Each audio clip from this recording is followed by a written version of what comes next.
Hey, and what is up guys, and welcome to today's video. Today I'm gonna show you how this tank has evolved since I have built it.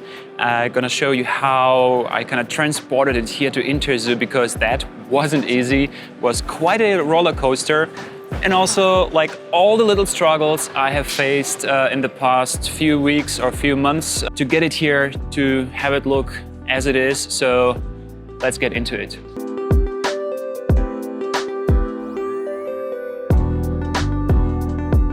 Myriophyllum mattogrossense is crazy overgrown. I have a massive diatom outbreak. Also, the pinnatifida is growing out nicely, but not as fast as I expected. Over here, Cuba, that looks like shit. I don't know what happened there.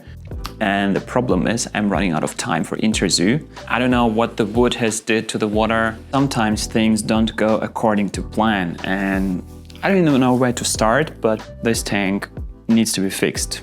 Let's get started.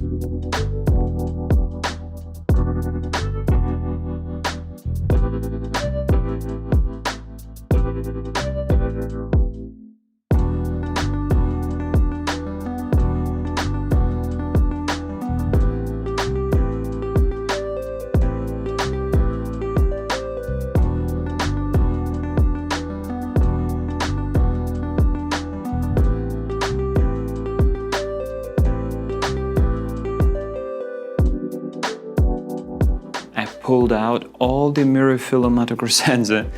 It went into this bucket. There is a lot of Myriophyllum mattogrossense.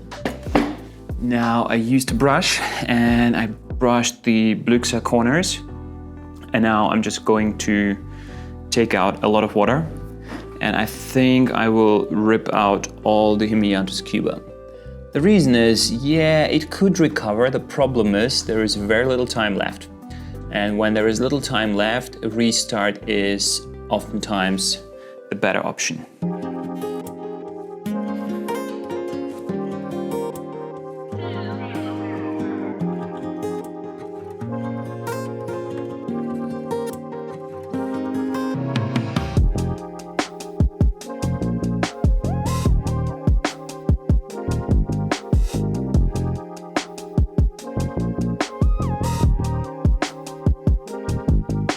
So guys, I'm gonna call it half time because the water is out, and as you can see, I pulled out all the Cuba. I discovered that the Hygrophila lancea was rotting as well.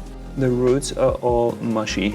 Siphon the soil to our aquarist way, to get rid of as much dirt as possible from the soil.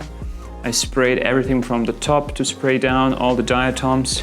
And I'm going to refill the whole thing with tap water. Yeah, basically drain it again. So I kind of flush through and get as much of the diatoms and all the dirt out as possible.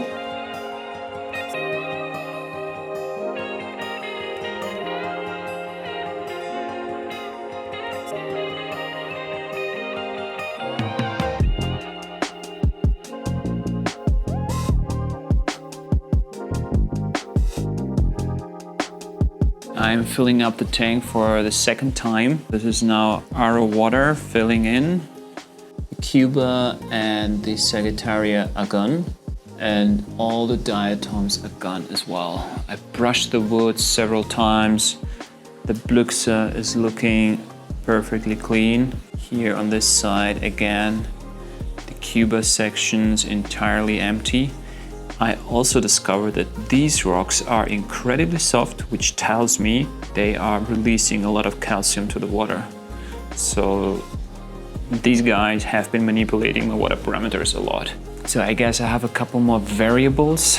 What has caused the stagnation and growth? So a lot of new stuff in a single project is never a good idea, because if something doesn't work out, you don't know whose fault it is, If you do like I do, a new light, crazy powerful, new type of wood, new stones. Yeah, that's like 3 variables. I doubt it was the light, because from too much light you get algae, but the plants don't die. Maybe even I had too little light, because if you check from here, that height to the palm mark, so this is like 50 60 centimeters, something like above water, and I was running it on 50%. Maybe that was too little light, combined with fluctuations in pH and KH, you know, the stones releasing minerals. I don't know what the wood has did to the water. It was many hours today cleaning out all the diatoms, removing the Cuba, so I'll get more snails to help with cleaning up, and I'll stay on top, you know, with manual cleaning, daily water changes. I think we're good. I think we're good for the show, yeah, but definitely lessons learned here.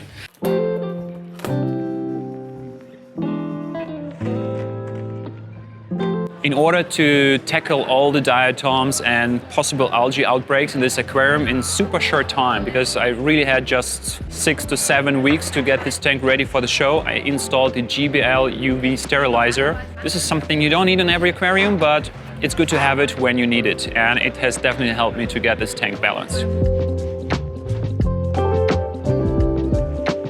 Next up, I installed the Hobby Hygromaster. I think this is the name of the device. Basically, super cute, tiny cube that's gonna produce a lot of cold mist. This is what you see here on the surface. For this, we have this hole in the middle. I first tried to manipulate a little like suction cup to cover up with the sphagnum moss and a little fern. That kind of looked dumb, so I got rid of it. I attached some Anubias petite here in the middle, which distributes the fog over the surface, because without it, it was shooting all the way up, and it was kind of ridiculous.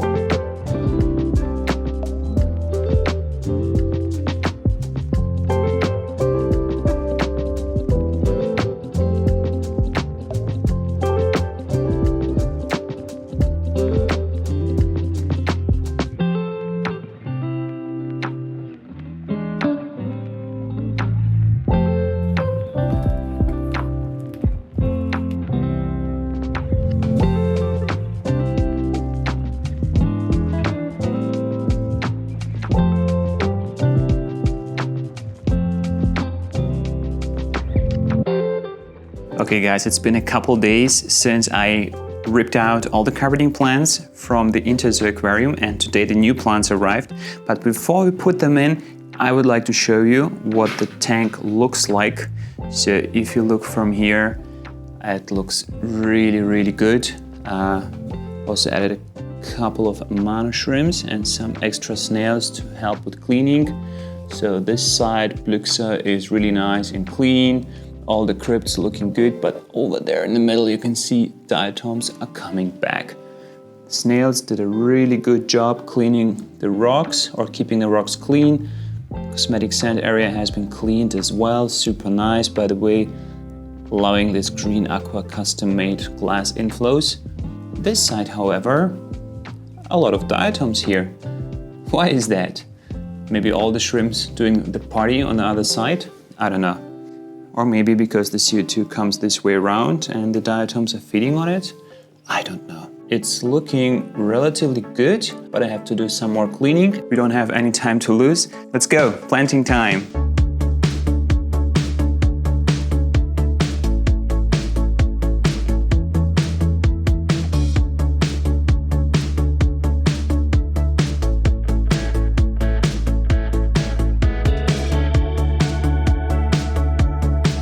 I'm wrapping the branches with the moss. Every time I'm doing it, I'm like, why am I doing it? I hate it. On my inside, I'm cursing, like, why? Why am I doing this again? But then I see the result. And if you check these branches sticking out of water, fully covered in moss, you see here, that one over here, that looks so beautiful, folks. A lost technique, not many, I don't see this been done that often. You know, like old school, classic ADA fanboys, you know, like they're doing it a lot. One little device, this, I think it's called the moss bobbin, I don't know. That really makes it easy. But how many more branches? 1, 2, 3 more branches left.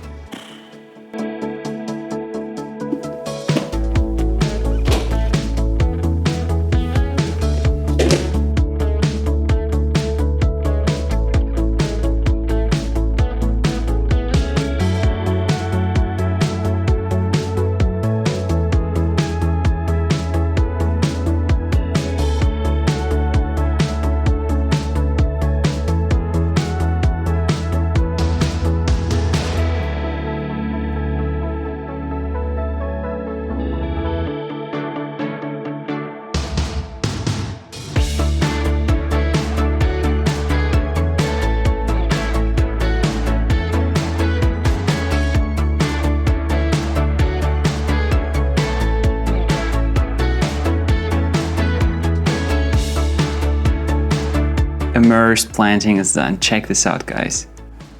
This looks so nice. I got some dwarf orchids here. They're actually flowering.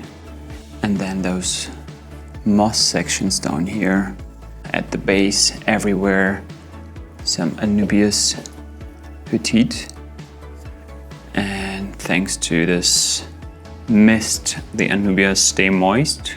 But guys, this is so crazy late right now. And the carpet is still not planted, so.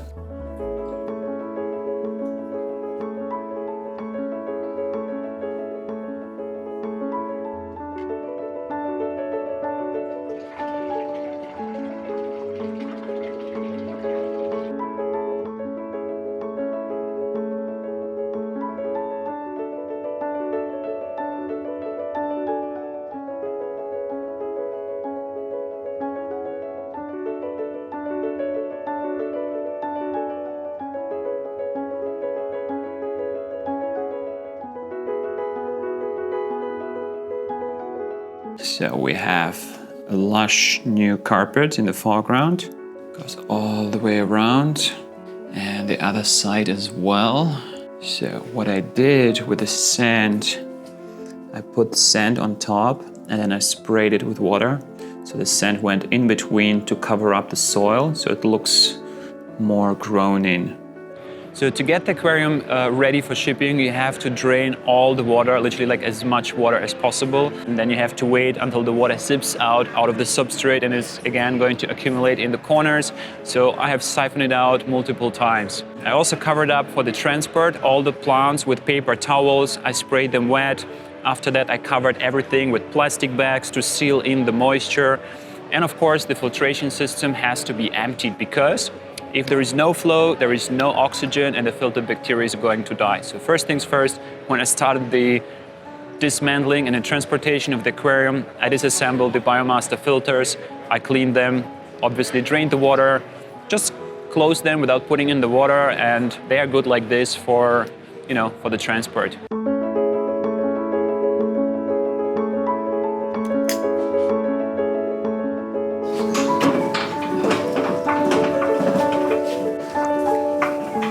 The truck arrived. It was quite a journey to get the tank inside the truck because the ramp of the truck and my studio wasn't matching. There was a gap. The truck driver and myself was just two of us. We had to carry the tank over the gap, and as you can see, we almost dropped the tank, but luckily all went well. The tank made it to Interzoo in one piece. So guys, we just arrived at Interzoo and here is the tank. And it looks like everything is looking good. We quickly walk around. Seems perfect. Good job. Okay. By the way, we have here Florian helping me. Just bring it to the booth and then hopefully we'll figure out the situation with the lights and get the water in.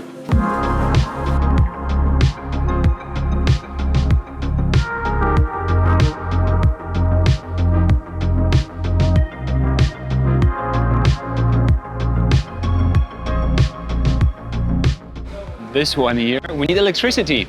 Somebody forgot to put electricity in the floor under the aquarium in its position, and now we have to take it from somewhere.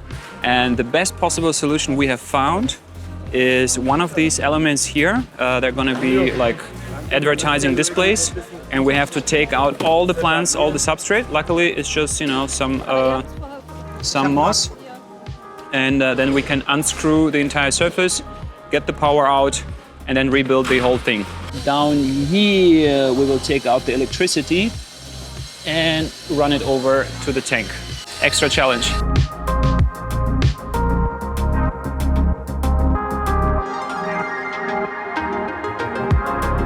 It's kind of cool to see the tank for the first time here at the booth with the beautiful glassware from Green Aqua. So shout out to Dori and Balash from Green Aqua, who assisted me in placing the order for this custom built lily pipes. So if you want to have something crazy like this, bottom drill tank, a tiny little something, they can make them custom to order. The width, the length, the amount of slots, everything. So just email Green Aqua. Thanks guys. Now we're gonna wait until the light goes on and then I'm gonna show you the tank with the fish.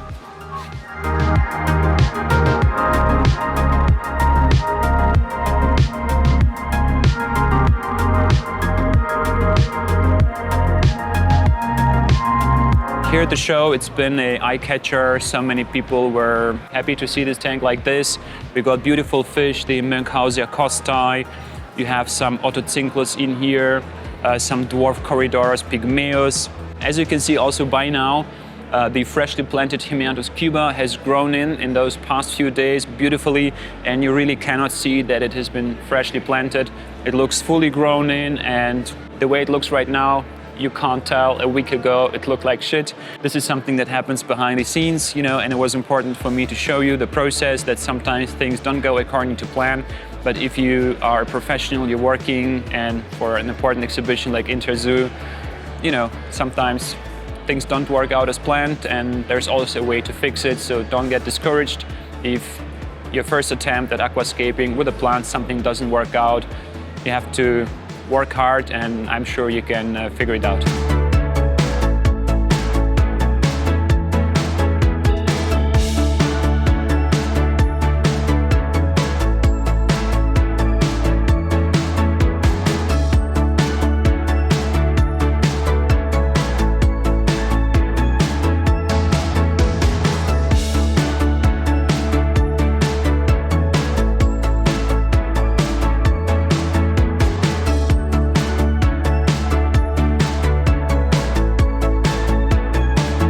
This has been it, guys. I hope you enjoyed watching the video. If you did so, smash the like button, comment, let me know if you want to see more stuff like this, and yeah, until next time.